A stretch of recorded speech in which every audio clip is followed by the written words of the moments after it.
So you're basically saying there won't be a middle class, and if there isn't going to be one, you may as well be on the rich end. That's correct. Of society. That's correct. Absolutely. And what most financial books say to you is live below your means. You know, don't have a cappuccino. If you have the opportunity, one of the lessons in the book is go back to school.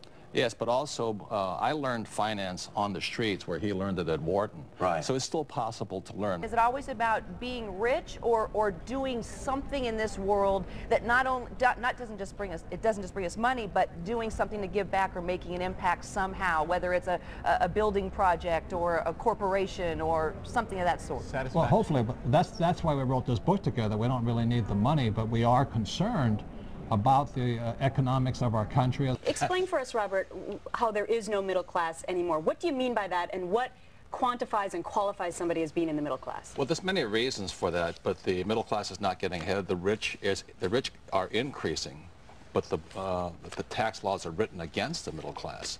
So we just got together. We said we can't change the tax laws right now, but we can change people. So we'd rather teach you how we got rich so that other people can move up rather than move down. Mr. Donald Trump and Robert Kiyosaki.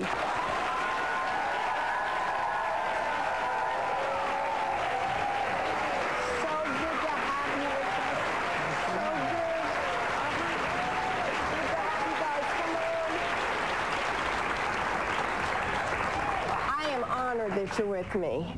So somebody just starting out, this whole craze about using your own realtor, going to Staples and finding these kits online and somehow saving yourself some money, you could lose money in the end? Well, you could, but if you did that, I would still recommend you get a real estate attorney to check over the transaction. You could probably save a few dollars that way. But it is a legal transaction, and you got to be very careful, because if it's your primary residence, you don't want to be evicted in the middle of the night. We're back. Donald Trump and Robert Kiyosaki. Define rich. Well, look, rich is a state of mind more than anything else. If you feel you're rich, and if you're happy, and if you have a wonderful family, you're rich. And this doesn't just have to do with money. Define it financially. Forbes defines it as $1 million a year in passive income, whether you work or not. That's a specific definition of it. Sometimes it's daunting to say, I have a credit card with fill in the blank, $10,000 on it, and it has a 30% rate. So that's got to be the first one I tackle. When I have one with $800 on it at a 5% rate, maybe I just pay that first so I can feel that sense of achievement and progress. I agree with David. You know, interest rates are important, but the way my wife and I did it was we had like 15 line items we had to go through.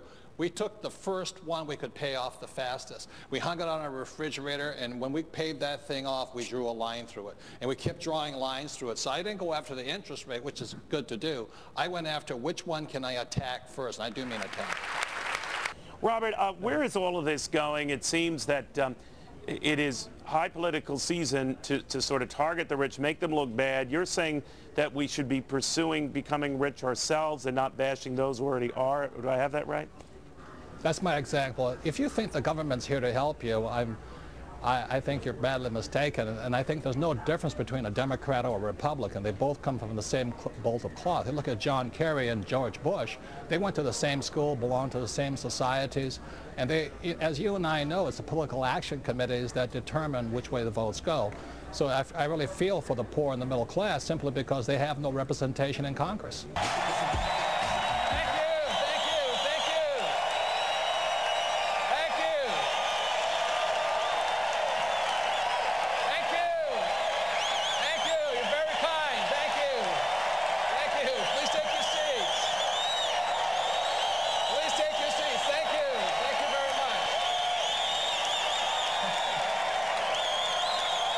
In the world of business, it's another thing my rich dad pointed out to me.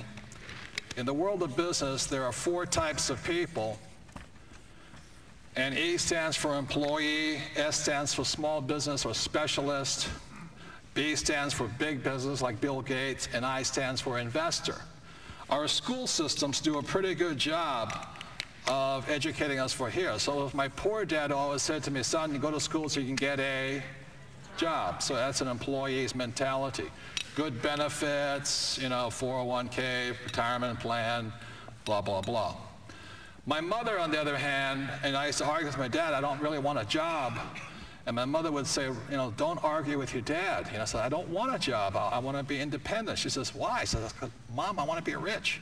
My mother was a registered nurse. So she said to me, she said, son, the richest people I know are doctors. I said, yeah. So you should go to medical school and become a doctor, a specialist. You know, S stands for smart people, all this stuff. I said, Mom, there's only one problem. She says, what's that? Doctors are smart. She says, you have a good point there. You shouldn't do that. I was horrible in school. I'm Robert Kiyosaki, author of Rich Dad, Poor Dad. I'm sitting here with my youngest protege, the future. This guy is going to be bigger than Bill Gates or the guys at Google and all this. And this is young John Paul. We're in Texas. Yes. How old are you, John Paul? I'm 11 years old. 11 years old. And how old were you when you read Rich Dad, Poor Dad? I was about 7 years old. 7 years old? Yes. And have you read almost everything so far?